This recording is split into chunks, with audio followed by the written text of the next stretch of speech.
quadro Saúde 10 de hoje está todo especial. Fizemos uma entrevista fantástica com o Dr. Pedro Henrique Saraiva Leão, proctologista do Hospital São Carlos, e uma entrevista com o Dr. Antônio Mourão, que é psiquiatra, e ele fala sobre comportamentos dos jovens e o aumento da violência no nosso Brasil. Veja.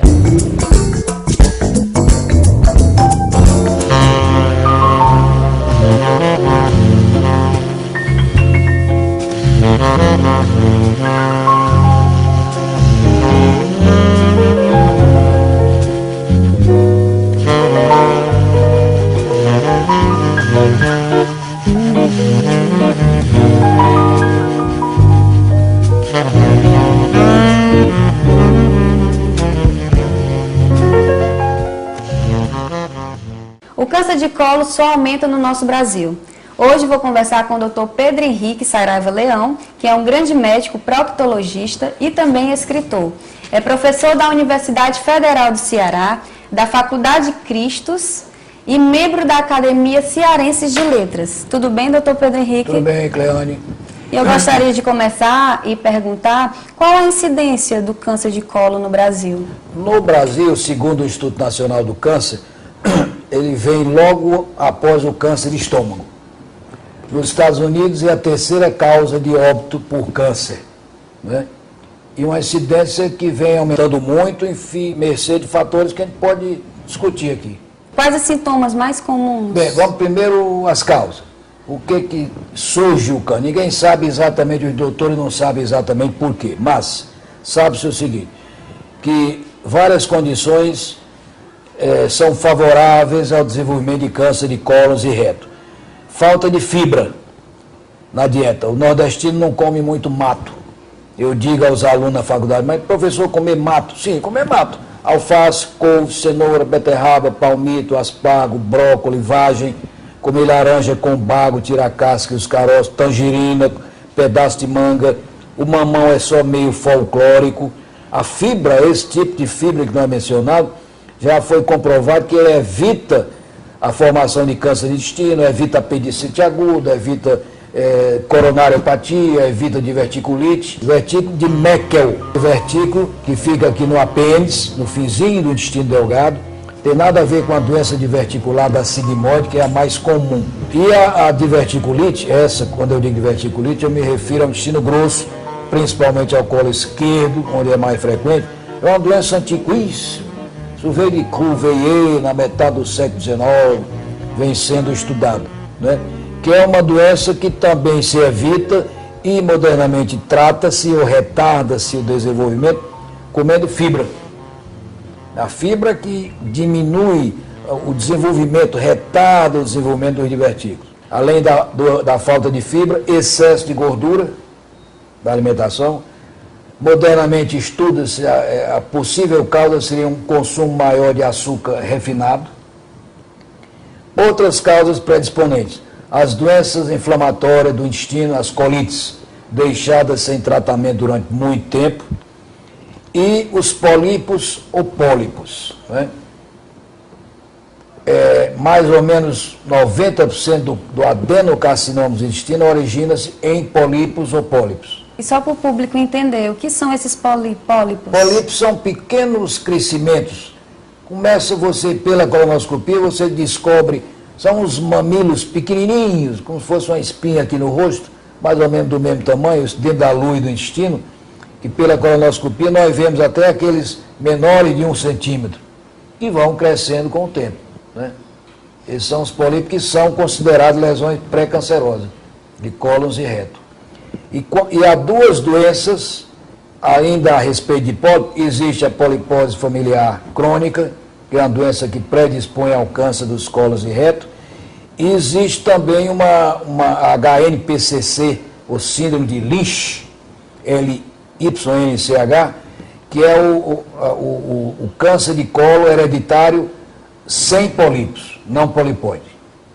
Isso nós já sabemos que, comprovadamente na literatura e na experiência de cada um, que em torno de 20% desses tumores malignos do câncer, maligno dos cólons e do reto, tem origem genética. Então, isso é a primeira dedução disso. todos aqueles indivíduos que na família tiveram antecedentes, ou vovô, vovó, tio, primo em primeiro grau, que tiveram pólipos ou câncer de colo, eles são obrigados a se submeterem à colonoscopia. O tratamento curativo do câncer do reto é feito mediante a amputação do reto, o sacrifício total do reto e da musculatura perianal, transformando-se o paciente no colostomizado, quando é do câncer do intestino grosso, ou ileostomizado, quando é o íleo terminal que vem para a pele. É uma colostomia definitiva, também chamada de ânus contra natura, né? É uma operação enorme. Então, em 75, após ter ficado 2 anos no Hospital São Marcos, em Londres, que ainda é a meca da proctologia no mundo, embora tenham surgido vários hospitais famosos nos Estados Unidos, mas Londres é a meca. Já havia isto lá há algum tempo, esses clubes de ostomizados. E eu trouxe essa ideia para cá e aqui em Fortaleza criar pela primeira vez. O cearense gosta muito de pioneirismo, né? Não sei se é uma teimosia nossa, enfim. A Academia Cearense de Letras é a primeira, a abolição da escravatura e várias outras coisas. Aí nós criamos em 75 o primeiro grupo que reúne esses pacientes. Depois veio São Paulo, depois veio o Rio de Janeiro, enfim, os outros. E é uma coisa que fantástica para eles, é uma experiência muito interessante. Os ostomizados. Os epitélios que cobrem o colo uterino são aqueles mesmos que revestem a junção anorretal. Então, você perguntar se a paciente que tem um câncer de colo uterino estaria mais propensa a ter um câncer de canal anal? Talvez, mas de qualquer maneira seria uma coisa, isso não é ainda confirmado muito em medicina, mas não há uma propensão direta, porque teve câncer de colo de útero, ter câncer de intestino grosso, não. Sexo anal não dá câncer de colo, câncer de reto, não. O que se observa, principalmente de 57, 58 para cá, quando a AIDS surgiu no mundo, é que a relação ano-retal pode inocular o vírus da AIDS, né? Mas câncer, propriamente, não. Doutor, eu queria saber, até para explicar para quem está nos assistindo, o que é hemorroida? Hemorroidas são as dilatações das veias do reto. Existem dilatações das veias das pernas, né, principalmente em mulher. Então, as hemorroidas são as varizes, as varicosidades das veias retais. E eu sei que, além de médico, de um grande médico, você é um escritor. E o senhor pode falar qual a sua maior paixão? É pela medicina ou pela literatura? Pergunta difícil. É como eu tenho 3 filhos, de qual o senhor gosta mais? Eu não sei. Né? Eu gosto da mesma maneira de todos eles. E, como nós falávamos aqui em off, aquela frase do Chekhov é muito ilustrativa, né? Que era um teatrólogo famosíssimo e médico. Ele dizia que a medicina era a mulher dele, a esposa, e a literatura a sua amante. Né?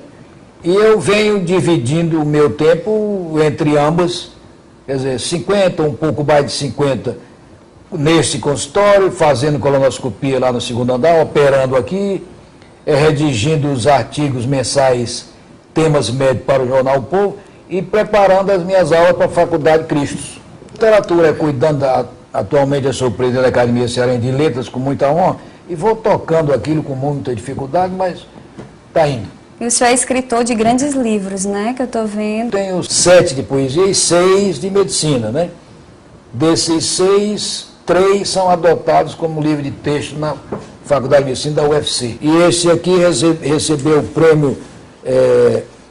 prêmio da Secretaria de Saúde do Estado, como melhor trabalho científico, né, na época da sua publicação, que foi em 84.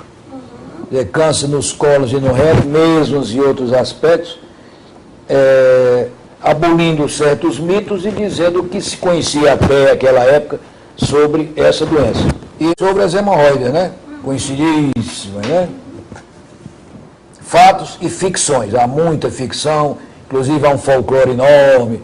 Eu falo tudo isso aqui. Doutor Pedro Henrique, é uma honra entrevistá-lo e o programa Corpo e Estilo agradece a sua participação. Prazer e honra nossos.